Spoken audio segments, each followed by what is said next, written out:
And then finally, I'll get now to my update. Just a quick review of our reduction scenarios.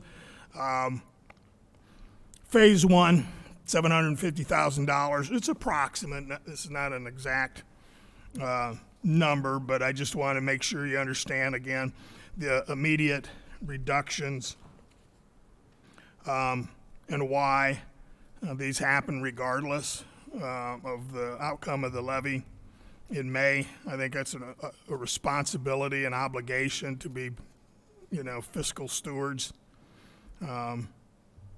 Obviously, the goal is to reduce the costs with minimal of impact that we can on student learning.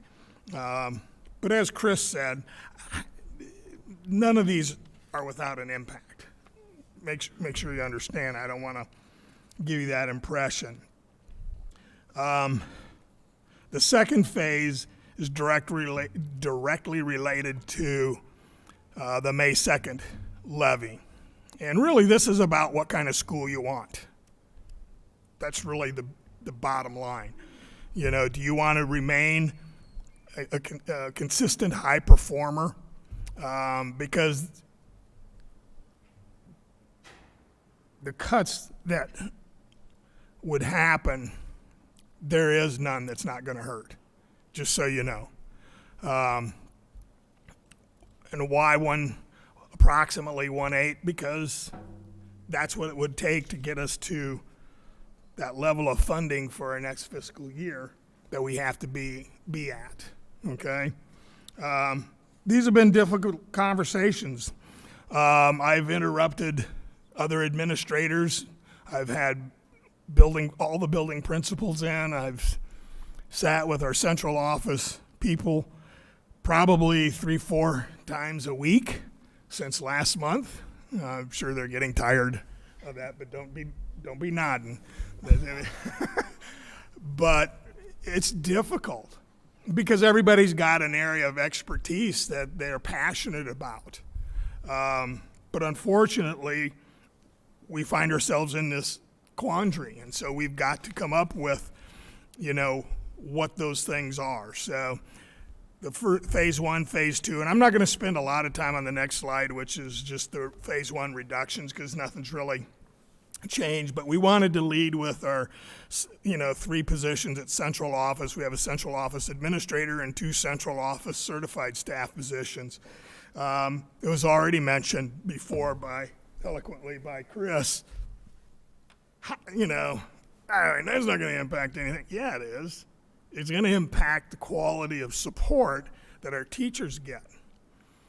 Teachers need support just like any other profession. They need constant, exposure to the newest techniques. They need exposure to implementing new programs.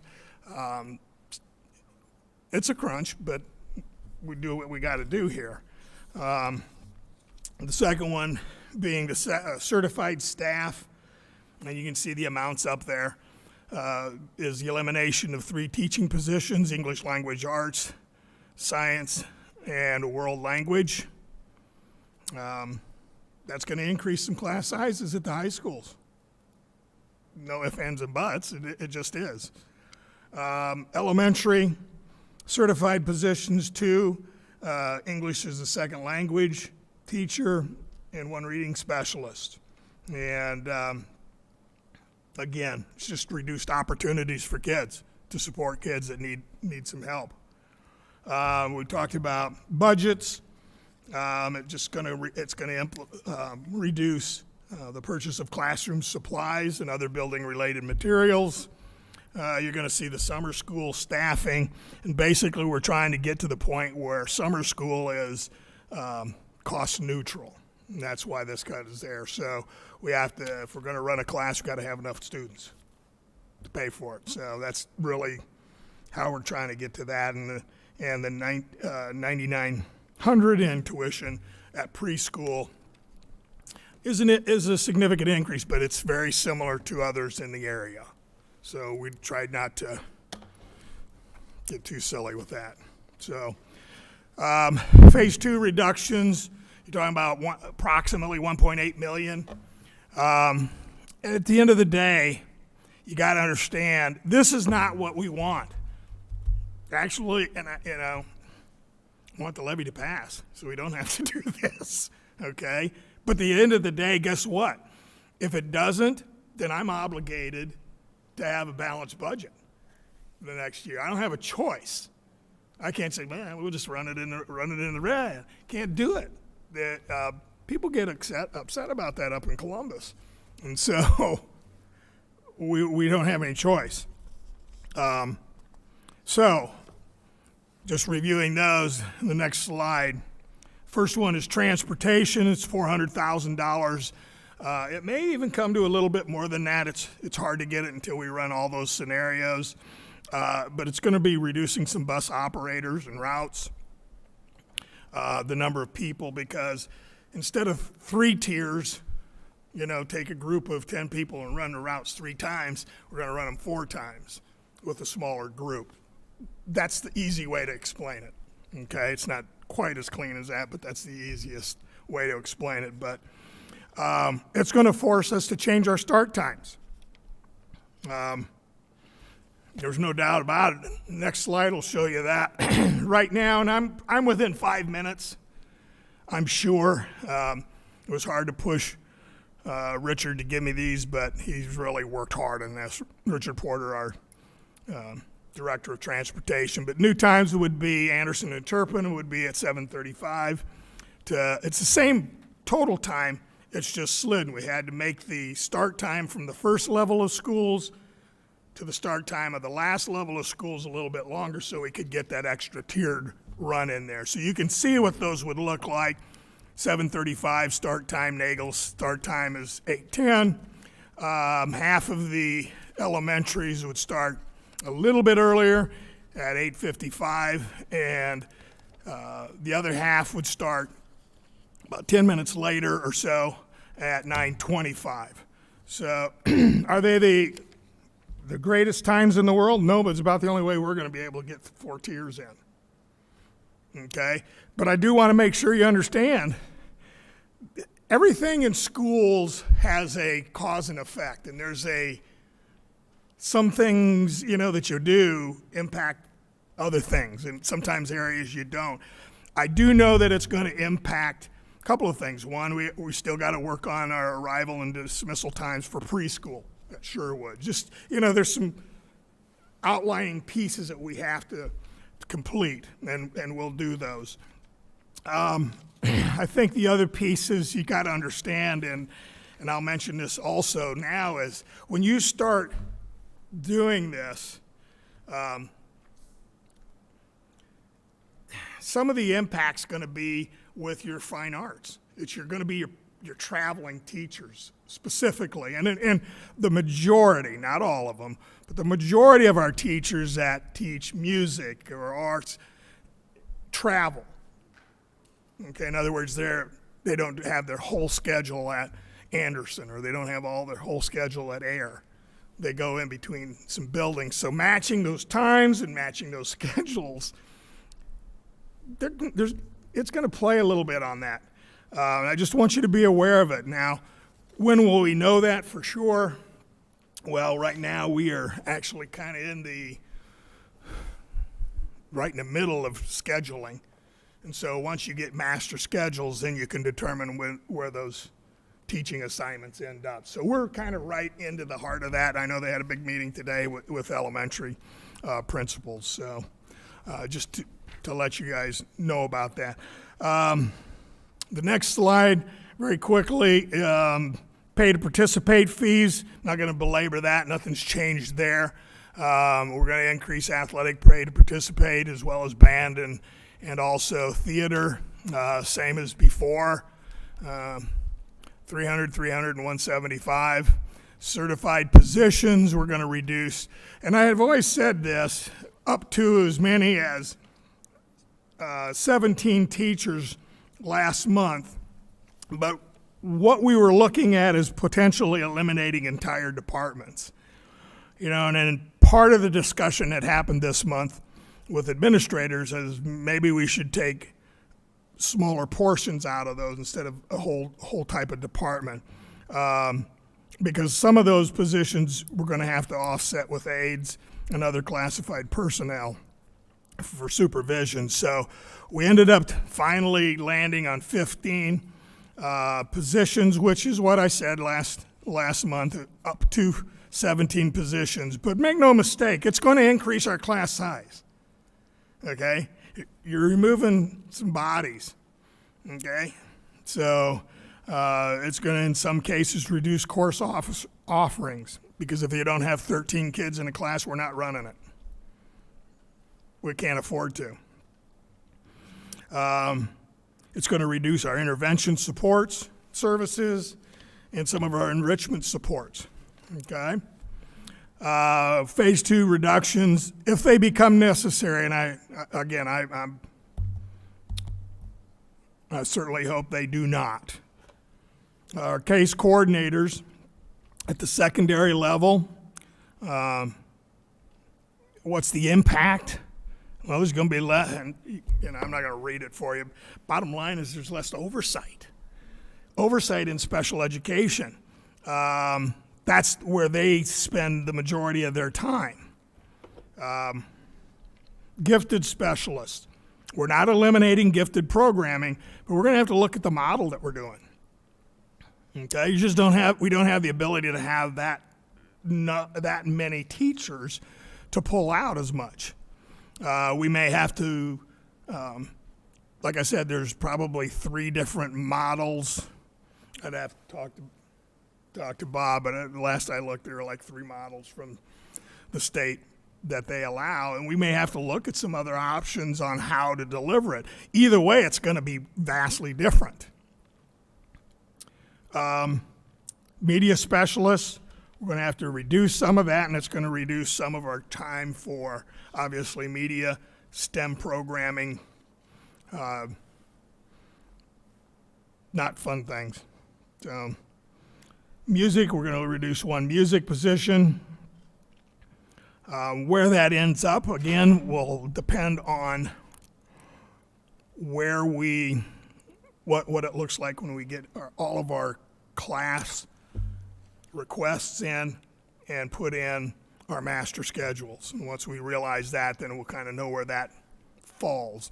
But it's going to impact music. It could impact K-12, somewhere in there. So if you've got 10 teachers teaching music and now you got 9, you're removing some sections. So where is it going to give? Okay. Reading specialists, 3 positions. It's going to impact our support to kids that really need it.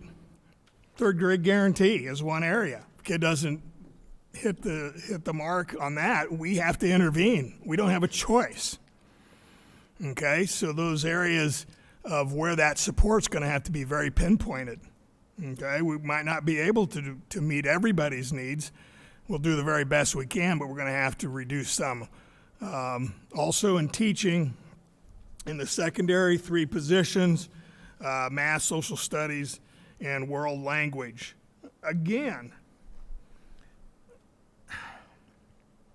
it's going to impact both high schools, I'm sure, because somebody's going to have to go between buildings. It's going to increase class sizes. It can't. It's mathematics. No pun intended with the math cut, but it's, one less person teaching. Those are the sections they can do. You can't make more sections up. So the overall impact on education, as we look, and this is kind of my ouch slide, the class sizes. There's no way to get around this. This is going to increase class sizes. And I guess if you don't have a kid in a building and you're disengaged from schools, then maybe it doesn't matter. But it matters. Too much research shows that class sizes do matter. And we're being forced to raise them. And I hope and pray that that's not going to be the case. Personalized learning, which we value at Forest Hills. It's one of the things that makes this district shine and our kids perform and have eight National Merit Scholars. You know how rare that is? That's not a simple task, okay? And a lot of people were involved along the way for those kids. But that's partially, the personalized learning that's going to take a hit. Our support services is the final area. And again, not trying to be Debbie Downer here, but the kids that need it the most. We have to be able to, they're just not going to be able to see as many students and intervene at the level that we really feel is important. And trust me, we've had some big discussions the last month over which ones, why. I don't know if it matters or whether you put a gash on my left arm or my right arm. Either way, it's a gash. So that's kind of how I'm looking at all this.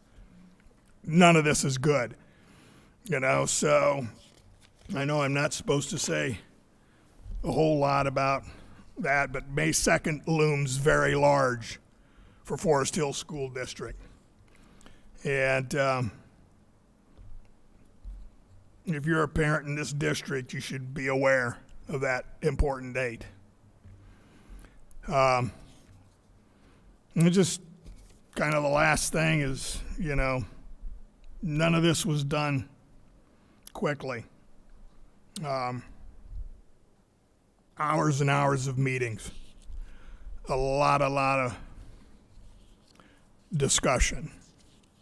At the end of the day, this is what we got. This is where we're at, where we have what we believe minimizes some of the impacts, at least in phase one. It minimizes, it doesn't eliminate, but it minimizes the impact on students. It's fiscally responsible. Phase two, that one just hurts. And as an educator, it's hard for me to talk about that. But I also can add and subtract, and we got to get to the budget level that we can survive. And so, again, May 2nd, do your thing. I have a question for you, Larry. Mm-hmm. I don't know if everybody can hear me.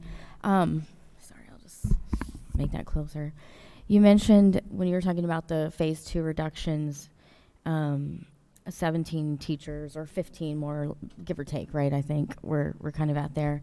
And you talked about administrators at central office as a potential.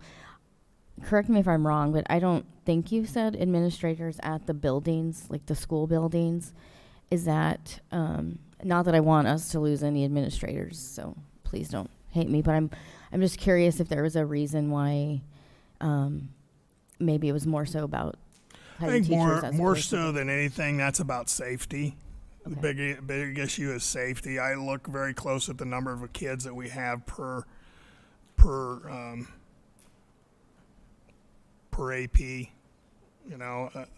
so that becomes pretty important in my thinking. Some of the APs are going to have to pick up some extra slack too on some of these other cuts that are going to get pushed into the building level. So their workload's going to get bigger. And like I said, I think the overreaching piece right now is safety for me. Unfortunately, we only have one resource officer for a district this size, which I think is tragic. I just don't. But at the same token, it would be hard for me to go through all these lists and then look at you and go, oh, by the way, we need to add $100,000.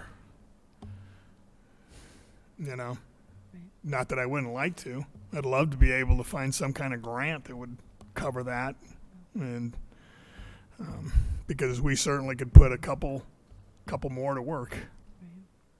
I appreciate that, and I think it's important that we share that too, because that's definitely a question that I've gotten just based on what was presented last month of, what about, and I think part of it is maybe people don't quite understand the day-to-day of what an assistant principal might be doing, or dean of students right at Nagel, Right.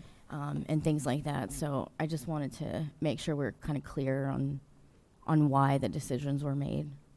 No problem. I have a question as well. So, right, you said a minimum of 13 kids will need to be in a class for it to be held. What's our current minimum? We don't have one. So we would hold a class for one student? Well, I don't think we've ever done that, but there have been single-digit classes. Okay. And then I just want to be clear that this will happen immediately for next school year if the levy in May does not pass. Like, there's no waiting to see if we We're put going to another one apply on in November or 13. something. Like, it is. If it fails, those cuts go in. So Because the there's no waiting problem till is November to see if we collection can try year, again. the collection years for monies Just wanna don't make match sure. school years. That's the problem. Right. I couldn't change I shouldn't say I couldn't, but it would be like a challenge. I don't know how you would pull off switching back Changing mid-year. mid-year. It would create, I mean, the process for scheduling and the process for Right. getting transportation set, I mean, it's a big one, so it would More for likely be clarity. stuck. Yeah. Yep, no, I get it, because it's, There's no like coming It's a back in challenge. November and trying again. This will have already happened. School's already started. school started, we have to get into that, yep. Plus you got purchase services, all those contracts, other pieces that you gotta ride for a year, so. Another thing I kind of want to point out, just for everyone at home and in the audience, is that we know that when you are able to provide interventions early on, that those kids are more successful later, and they don't need that additional intervention, which is much more cost. So I think Larry kind of hit the nail with the one adjective when he said nuanced, right? Like, it is incredibly nuanced. And how each one of these little pieces affects other things. So we could say, well, we'll just get rid of one reading intervention person or math intervention person, but there are consequences to that are not just immediate in terms of less kids are going to get that. Well, yeah, and then down the road, we're going to have a higher cost potentially because those kids are not going to have that intervention early on. And just kind of as an aside, as an educator myself, we have a rule on class sizes where I work of what it is. I had a class last semester that had 9, and I thought, what am I doing? I'm raking money in, actually, because I'm not working as hard with 9 students. And it's one of those things that I know people don't like to talk about, but even if we don't have even if this levy passes, I feel like that might be a conversation we need to have of, what kind of number do we want to look at to say this is going to be the cutoff for having a class or not having a class, because there is cost associated with that. And one other aside is the high school start time moving to 7:35 a.m. There's also research out there about start times, right, which we all know this. And that is just kind of one of those things that we might sit here and think, well, 30 minutes, that's not that big of a deal. But having that appropriate starting time, or that start time that is not so early that kids can't maybe really get in the zone, if you will, can also be problematic. So, and then what comes along with that, right? So I share all of that just to, I guess, further explain those nuances of these decisions, the things that are going to happen or could potentially happen should things not go well May 2nd. So thank you for clarifying a lot of that. On the smaller classes, like in the high school, if we have 2 of the same classes running each high school, can we have like a virtual teacher?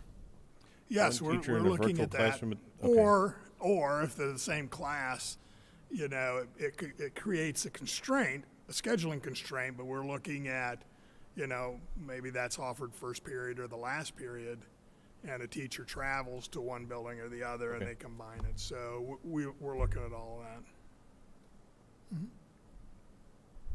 Thank you. Thank you.